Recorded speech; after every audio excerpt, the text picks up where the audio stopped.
দুইটা পাপ জীবনে করবেন না। দুইটা এমন পাপ রয়েছে জীবনে করার চেষ্টা করবেন, আজকে থেকে আপনারা প্রমিস করবেন এই দুইটা পাপ আমরা কখনো করব না। আপনি নামাজ পড়েন নাই, আল্লাহ তাআলার যদি দয়া হয়ে যায় তাহলে আপনাকে মাফ করে দিবেন। আপনি ফজরের নামাজ পড়েন নাই, আল্লাহ পাক রব্বুল আলামিনের যদি মায়া লেগে যায়, আল্লাহ পাক রব্বুল আলামিন আপনার গুনাহকে আমার আল্লাহ ক্ষমা করে দিবেন।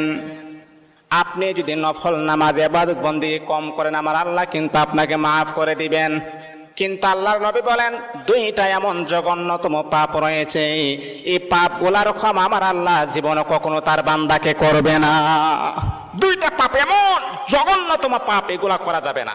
এক নাম্বার হচ্ছে অন্যের হক নষ্ট করা। অন্যের হক কখনো নষ্ট করবেন না। আজকে নিজের ভাই বোনের হক নষ্ট করে দেয়, অন্যের হক নষ্ট করা যাবে না। দুই নাম্বার হচ্ছে আল্লাহ পাক রব্বুল আলামিনের সাথে শিরিক করা। যদি কোনো বান্দা আল্লাহ পাকের সাথে শিরিক করেন, আমার আল্লাহ